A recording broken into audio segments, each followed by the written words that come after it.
Call all hands. Beat to quarters. Run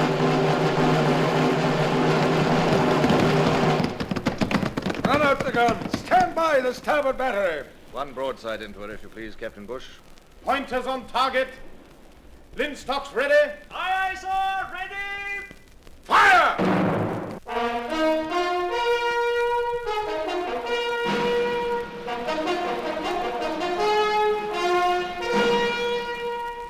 Presenting Michael Redgrave as C.S. Forrester's indomitable man of the sea, Horatio Hornblower.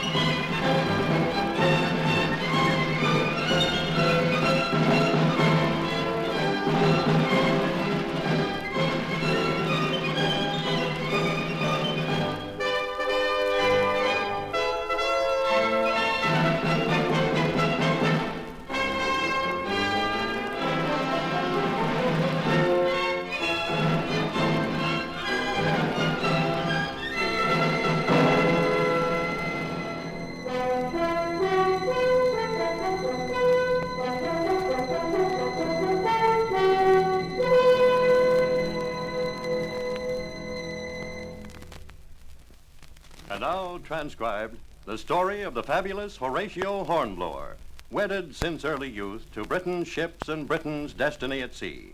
Adventuring across the 7 oceans, as midshipman, as lieutenant, as captain of the line, Hornblower has seen the threatening shadow of Napoleon Bonaparte fall on half the world, has himself even been Napoleon's prisoner of war in France. But now, respite has come. Home again in England, laden with honors, relieved from duty by his king, ex-Captain Hornblower can relax at last. The year is 1812.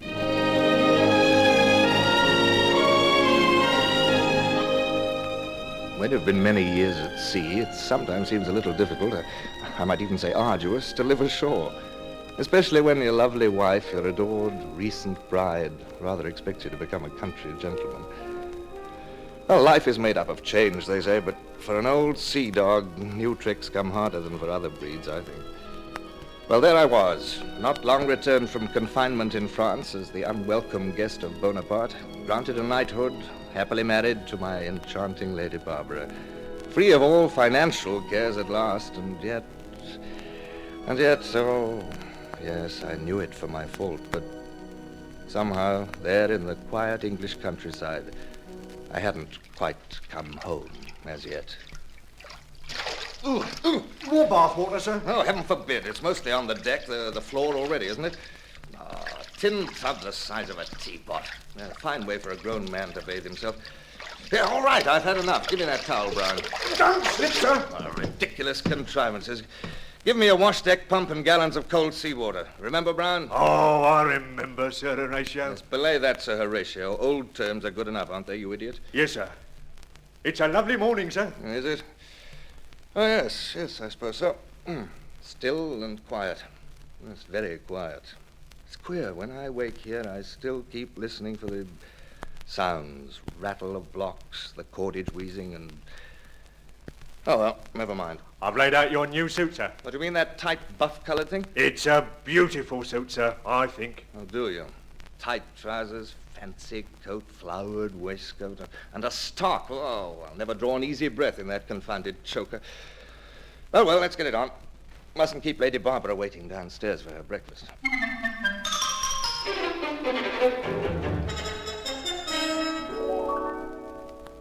Welcome to the new Squire of Smallbridge. Now, you're laughing at me. You know perfectly well, Barbara, how I felt about that insufferable ceremony yesterday.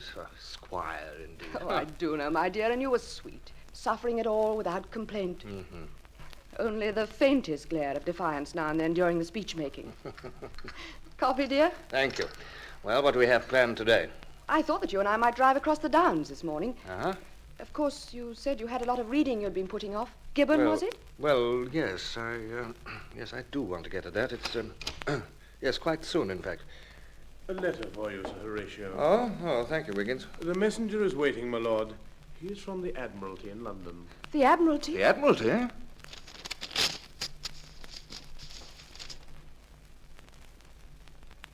Darling, it couldn't be... Here, listen to this.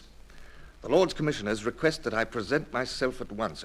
A matter of extreme importance which cannot even be discussed except in... Hey, Wiggins, where's Brown? Tell him to get out my best uniform and sword. Tell him to pack my things for the night. And look, tell him that... You're going to London right away? Well, my love, the letter says at once. Remember, we're still at war with Bonaparte. Now, off with you, Wiggins. Tell Brown I'll be upstairs immediately, and I'll want him to drive me. We'll take the chariot. I wished I didn't need to look at her just then. After the first surprise, she would try so hard to appear calm and pleased that I was pleased. I hadn't been quite frank with her, perhaps. To be exact, the letter asked whether or not I would accept a new appointment. I didn't know what to say to Barbara, but... Oh, my dear, it's merely for the night. I'll be back in the morning, whatever this amounts to. Yes, for a day or so, perhaps. Oh, just look at you, brazen child. Excited as a midshipman. Oh. It's breaking over you in waves. Do you suppose I don't see it? Oh, my dear, when the Admiralty itself, I must at least find out. I know what you'll find out. Wild horses couldn't hold you now, of course. Do you know how long we've lived here at Smallbridge? Why, 2 months. 2 months tomorrow, Oh, dearest, I've always known. Retirement simply isn't in your line. It's a great honor to be recalled so soon. You must be pleased. And I am, too. If they appointed me a Commodore, well, they might, you know. Well, if they did, I might have to go back to sea again. Darling, we've been married 6 whole months. A wonderful half year. I've had that much of happiness with you. And whatever happens, you'll come back to me. I know you will. Of course I will. Oh, Barbara, I swear you're a woman in 10,000.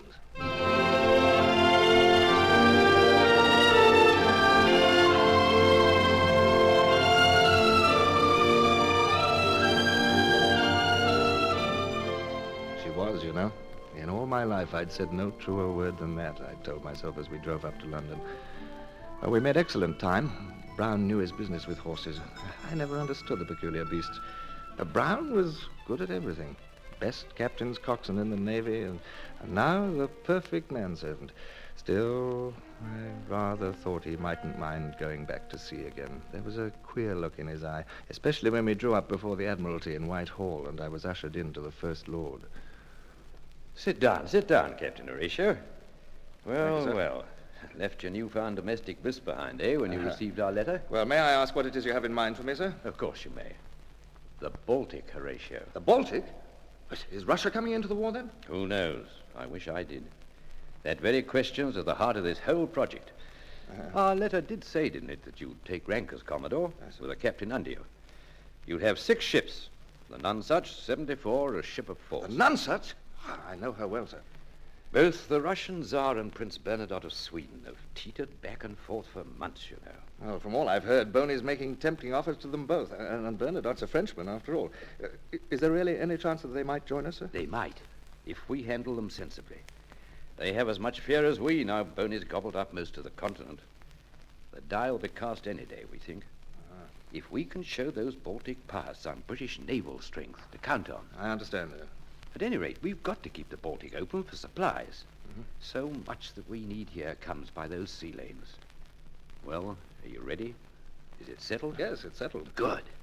Now tell me, who would you like for captain of the Nonsuch, under you? I'd like to have Bush, sir, if he's available. I'd hate to go to sea without old Bush. I rather thought you'd ask for him. That wooden leg of his won't be a handicap, you think? No, I think not, sir. You two have seen some things together, haven't you? First met as young lieutenants on the old Renown. That's right, sir. Well, then, Bush it shall be. Now, then, let's walk across and see the Foreign Secretary. He's sure to have some secret orders for you.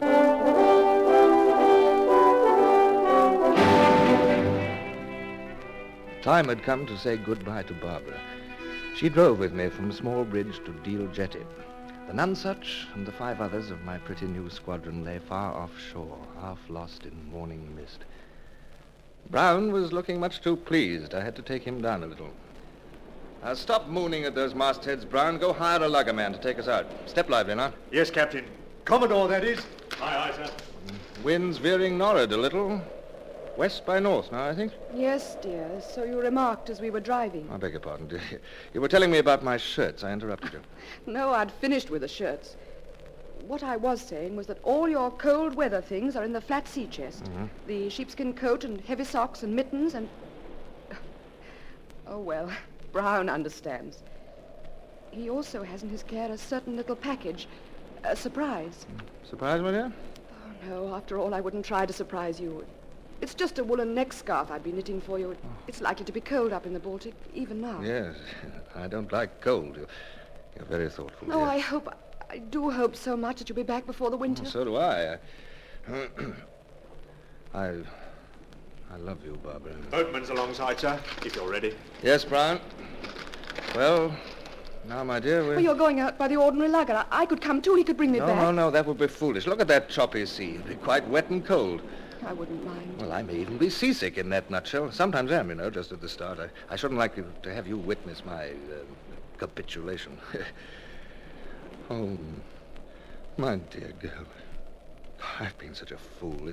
It's all my fault. I see it now. What have I done to our sweet life together? I needn't have taken this... Hush. Just think of the high compliment you're paid by this command.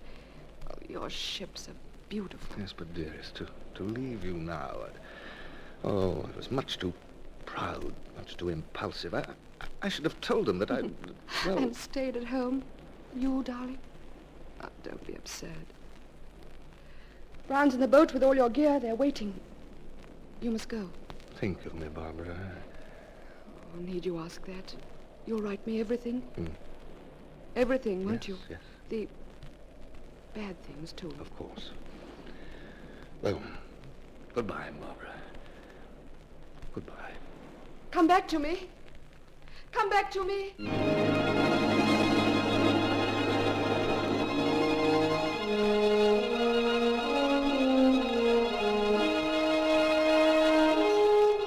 It touched me that she should say that. Come back to me. Like any witless wife of any common seaman. As if by some power of my own I could control French cannon shot. But it made me love her all the more. It made my heart ache, too, that she should say such foolish things for all her pride and elegance. The little lugger pitched and rolled, a long trip all alone out to my ship. Oh, I could have let her come along. It would have done no harm. They'd seen me from the Nonsuch as we came tossing up the wind and laid into the big two-decker's lee. My old friend Bush, as captain, had turned the whole crew out full dress, and I was piped aboard with all the honors of a commodore. The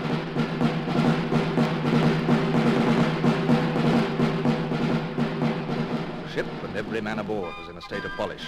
Bright brass work, 6 side boys in white gloves, the whole Marine Guard and their band, a double lane of bosun's mates with pipes. A childish display, perhaps some say it is, but, well, it has its, exhilaration somehow. There was old Bush on the quarterdeck, surrounded by his officers, and all saluting stiffly. I had to check myself, or I might actually have beamed. That would have been ruinous to discipline, so naturally I just stalked up the line, handed salute. Morning, Captain Bush. Good morning, sir. Welcome aboard. Oh, some time since we've met, Captain Bush. Bush was stiff and correct, but his craggy face kept softening up at me as if he wanted me to laugh. This made it very difficult, of course, before the men. You'll note, sir, that your pennant's going up. Commodore's flag to designate your ship in the flotilla. Oh, indeed. Well, well, Captain Bush, we shall get underway at once, if you don't mind. No time to lose. Be good enough to signal the others of the squadron. Aye, sir. Very good. We sail on secret orders. I'll apprise you of their nature, Captain Bush, if you'll kindly dine with me this afternoon. You old sea urchin. I shall be there, sir. Thank you. Mr. Adams, pass the word to our 5 other ships. Underway at once and keep formation. Aye, sir. Underway. Anything wrong, sir? What, Bush? Oh, I see you scowling off to starboard, sir. May I find you a glass? No. Is it the sloops? No, it's nothing, Bush. No, I was just trying to make out the jetty. My wife's there. Mist hasn't quite cleared yet, has it?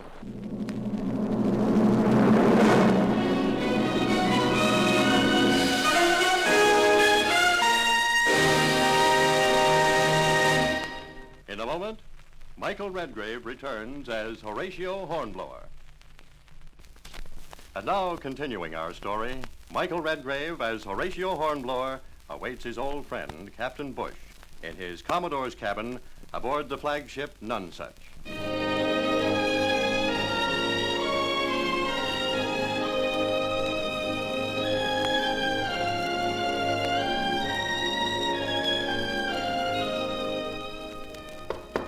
Come in. Oh, Brown. Captain Bush will be dining with me here. Be sure the things come up hot from the galley, will you? Of course, sir. I finished your unpacking. I trust it's satisfactory, sir. I placed the gift from Lady Barbara there on the bulkhead shelf. Yes, I saw it, Brown. Oh, it's a beautiful neck scarf, sir. Such fine, soft wool. Yes. I was to remind you to wear it, sir. Cold mornings. Yes, all right. I'll consider it. Come in. Ah, Captain Bush. I'll go and bring you dinner, sir. Well, alone at last. Look, you know you had me grinning like some absurd schoolboy up there this morning. I was so proud, so flattered that you'd asked for me, Horatio. I scarcely... Well, come on, sit down. Our dinner will be coming any minute. I'm glad to see you, my old friend. Oh, well, let's get on to things of more importance, look, I've been studying my so-called secret orders and these charts. We're headed for the Skagerrak, my friend. I was inclined to think so, sir. Then through the Kattegat and up the Narrows.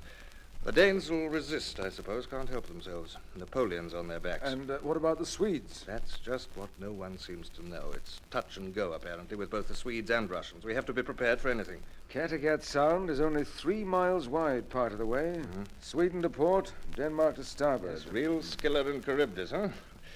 Well, Bush, the powers that be have left decisions up to us, and we are going to have to improvise. Now, once we're off Göteborg, I'm going to try and pick up some fresh news on Swedish doings. Well, let's hope that Bernadotte is leaning our way by then, sir. Yes, Bush. If not, we'll simply have to blast our way in somehow.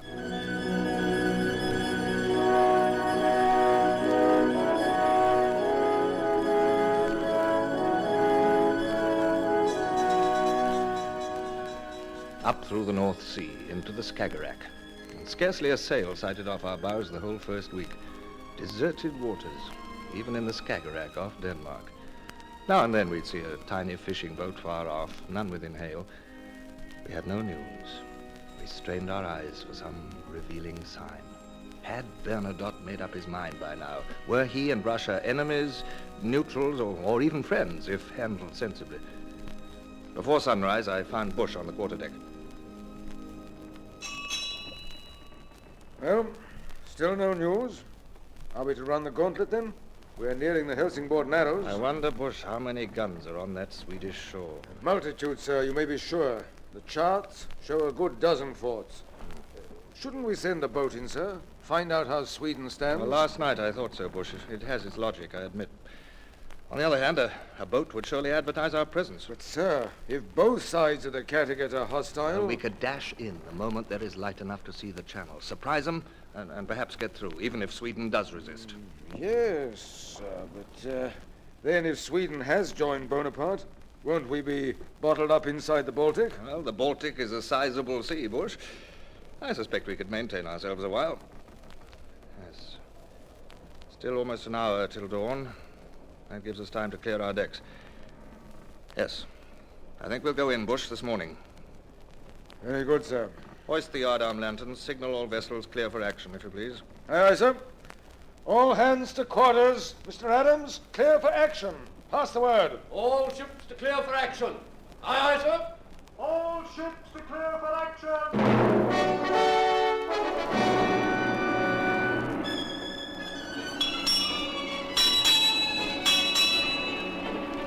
An hour had passed.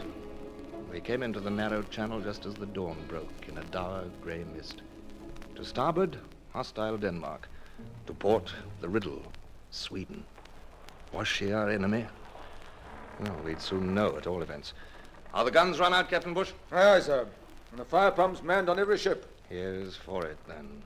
What signal for hoisting to our other ship, sir? The signal is proceed to leeward in battle order. Lotus shall lead. Lotus shall lead, sir, did you say? I did. But We'll bring up the rear, Bush, naturally. Your face. I know. It's disappointing not to lead, but we're the shepherd of this little flock. We're the best built. The lead ships might get through before those shore gunners wake up. Huh? They're awake already, huh? Which shore fired that? the Danes. They've seen us, sir. Yes, there's the drift of smoke to starboard, see? Batteries firing to starboard, Captain Bush. Yes, Mr. Adams, so I gather. By the way, did you know that those low cliffs are Elsinore, where Hamlet walked? I beg your pardon, sir. Yeah, never mind. We've no time now for literary small talk, have we? Signal to Lotus, Mr. Bush. Return the fire to starboard. We'll keep exact station astern of the Harvey, if you please.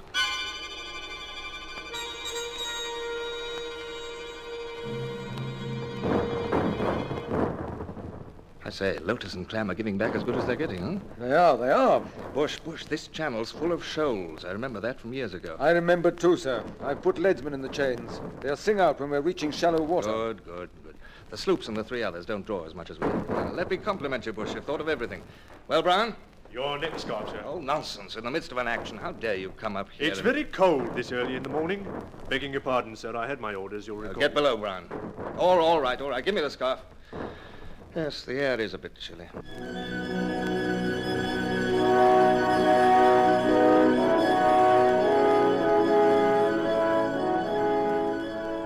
With Elsinore abaft, the channel widened, and we were out of range from shore. There'd be about an hour, I reckon, before we reached the further narrows, a longer gauntlet to be run. And at its end, 2 Danish islands, Saltholm and Amager. We had to pass between these, close to both. Full daylight now, they'd see us coming. We could no longer profit by surprise. But anyhow, all hands at breakfast and relaxed and waited, as I knew, for the real test.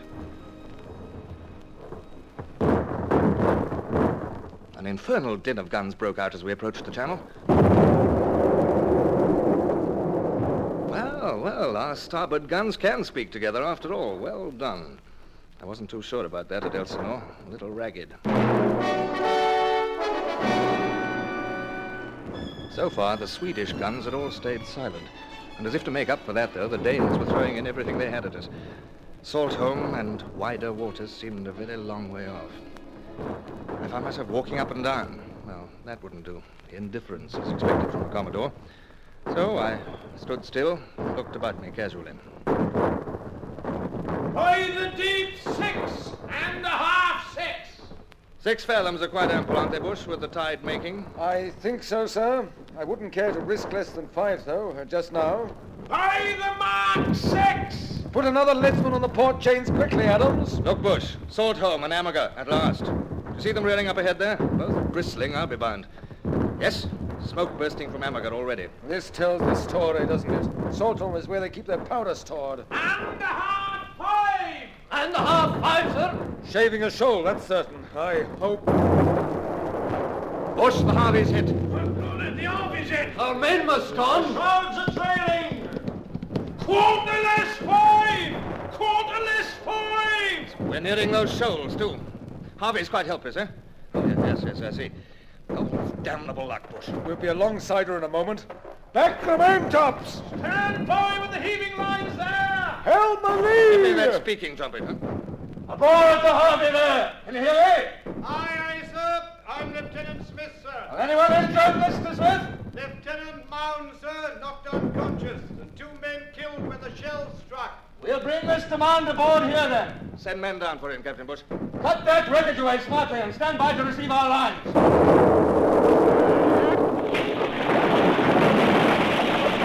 What's that? Are we hit, too? Our mizzen topmast's gone. By the mark 5.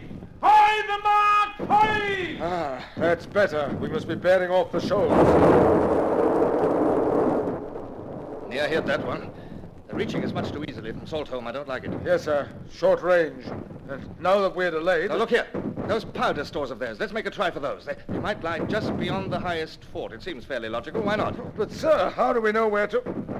Aye, sir, certainly. Mr. Adams, have starboard batteries raise sights.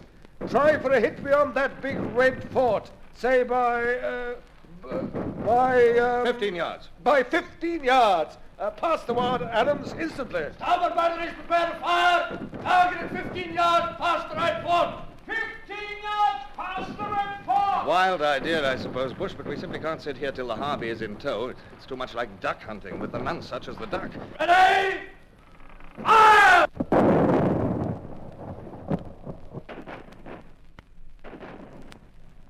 It's no good, sir. And the Harvey's got us trapped under those guns. They'll sink her any minute, and us with her. Let's try another salvo, Bush. 20 yards beyond the fort this time. Pass the word, Adams. 20 yards. Target at 20 yards past the same fort. Ready? Fire!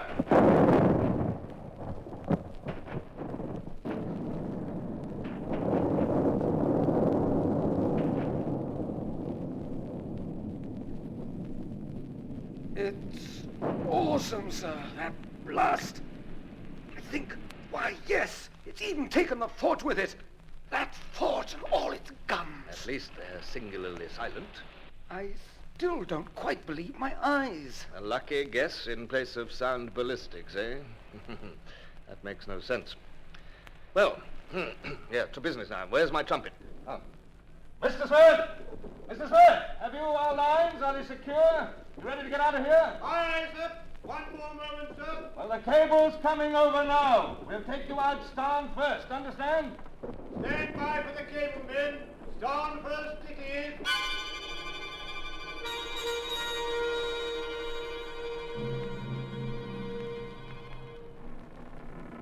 Well, sir, not a bad afternoon. Harvey's in tow. Lotus took one poor hit. We have a hole or two in our own shrouds, but no ships lost.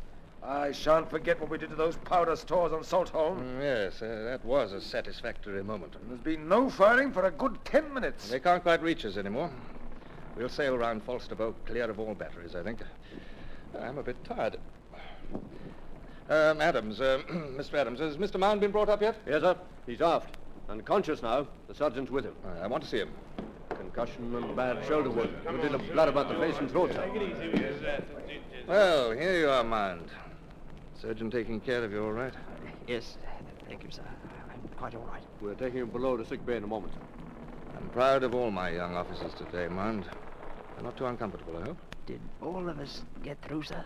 All our ships? That we did, Mound. What pleases me, those Danish guns raked us with all they had, but not one shell from Sweden's coast. They're not against us yet, at any rate. He's shivering, Adams. It's cold this afternoon. Here, put this scarf round his neck and shoulders. I don't need it. But, sir, he's bleeding on your side. Oh, come on, take it. Oh, well, then I'll do it myself. Yeah. Is that better, Mound? Ah, yes, sir. Wonderful. Thank you. We hailed a fishing boat a few minutes ago, Mound. Found out the Blanche Fleur passed through the Baltic yesterday. Big French corvette with at least 20 guns. She must be just ahead of us. Well, you'll have to get well quickly, Mound.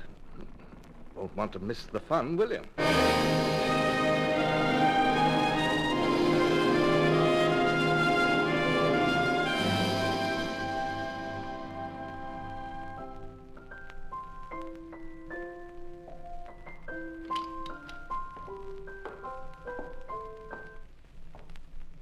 A letter, your ladyship. Oh, thank you, Wiggins. Why, it's from... I thought so, my lady. I'm very pleased for you.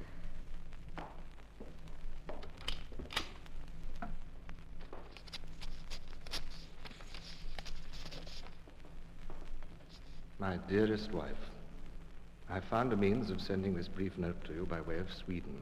And I want you to know that all is well with us here in the Baltic. On the whole, we've had a remarkably quiet time. Few slightly sticky moments getting in.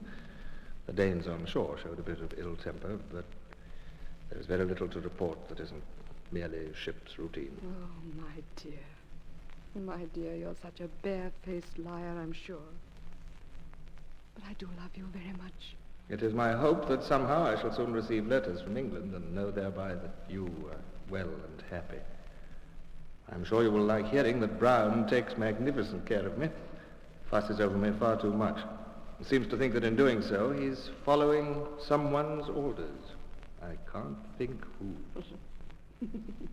The weather is surprisingly fine. You'll be glad to know that it's quite warm. I haven't even needed the handsome scarf you knitted. lately. But rest assured that all goes well with me. I send you my heartfelt love, my dear Horatio.